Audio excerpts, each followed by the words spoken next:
مشرق وسطی، دنیا کے سب سے حساس اور پیچیدہ خطوں میں سے ایک۔ یہ وہ خطہ ہے جہاں تاریخ، مذہب، سیاست اور طاقت کی کشمکش آپس میں گندھی ہوئی ہے۔ اسی خطے میں دو ممالک ایسے بھی ہیں جن کے درمیان کشیدگی نے عالمی سیاست کو کئی دہائیوں سے متاثر کر رکھا ہے۔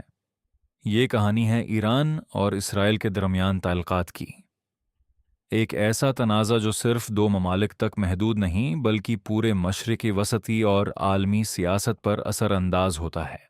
اگر ہم تاریخ کے اوراق پلٹیں تو ہمیں ایک دلچسپ حقیقت نظر آتی ہے۔ ایران اور یہودی قوم کے تعلقات ہزاروں سال پرانے ہیں۔ 6 صدی قبل مسیح میں فارسی سلطنت اپنے عروج پر تھی۔ اس وقت فارس کے بادشاہ سائرس دی گریٹ نے بابلی سلطنت کو شکست دی۔ اس فتح کے بعد انہوں نے بابلی قید میں موجود یہودیوں کو آزادی دی، انہیں یروشلم واپس جانے اور اپنے مذہبی مقامات کی تعمیر کی اجازت دی گئی۔ یہ واقعہ یہودی تاریخ میں ایک اہم موڑ سمجھا جاتا ہے۔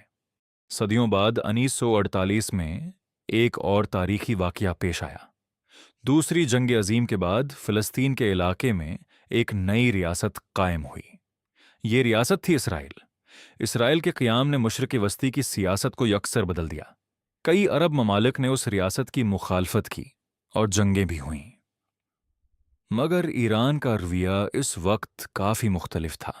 اس وقت ایران پر شاہ محمد رضا پہلوی کی حکومت تھی۔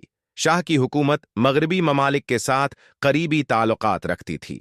اسی وجہ سے ایران اور اسرائیل کے درمیان غیر رسمی سفارتی اور تجارتی روابط قائم ہوئے۔ اگرچہ یہ تعلقات زیادہ تر خفیہ رکھے جاتے تھے، مگر دونوں ممالک کے درمیان اقتصادی اور فوجی تعاون موجود تھا۔ 1950 اور 1960 کی دہائیوں میں یہ تعاون مزید بڑھ گیا۔ اسرائیل نے ایران کو فوجی تربیت اور ٹیکنالوجی فراہم کی، جبکہ ایران اسرائیل کو تیل فراہم کرتا تھا۔ دونوں ممالک کی خفیہ ایجنسیاں بھی بعض معاملات میں آپس میں تعاون کرتی تھیں۔ یہ اتحاد مشرق وسطی کی سیاست میں ایک غیر معمولی مثال سمجھا جاتا تھا۔ پھر آیا سن 1979، ایک ایسا سال جس نے ایران کی تاریخ کو ہمیشہ کے لیے بدل دیا۔ ایران میں ایک بڑا انقلاب برپا ہوا جسے دنیا ایرانین ریولوشن کے نام سے جانتی ہے۔ اس انقلاب کی قیادت روح اللہ خمینی نے کی۔ اس انقلاب کے نتیجے میں شاہ کی حکومت ختم ہو گئی اور ایران میں اسلامی جمہوریہ قائم ہو گئی۔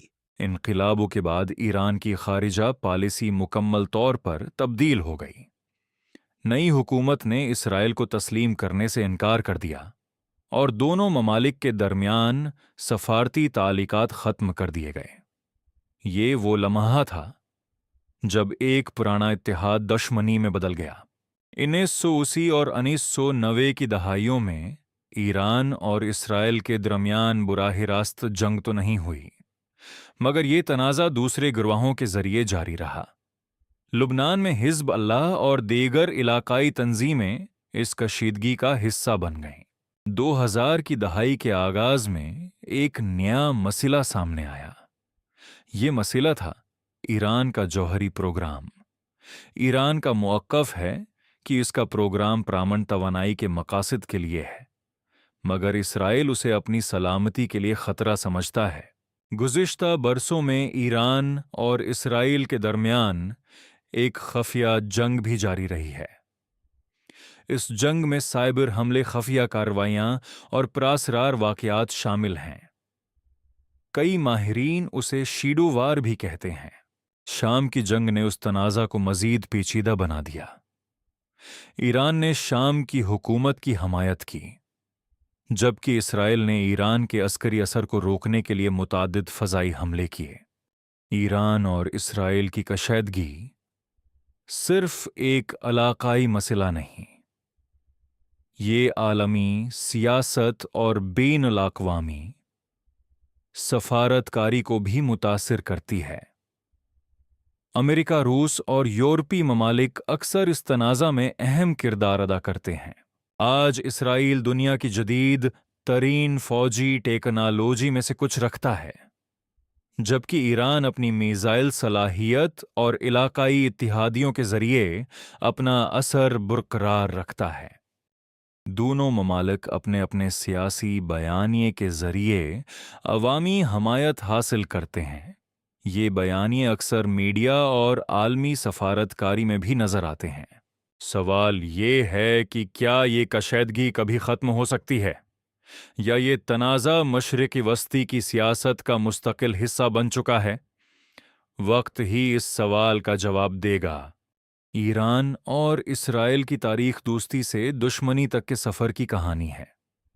یہ کہانی ہمیں یاد دلاتی ہے کہ بین الاقوامی سیاست میں حالات ہمیشہ بدلتے رہتے ہیں، اور شاید اس تنازع کا اگلا باب ابھی لکھا جانا باقی ہے۔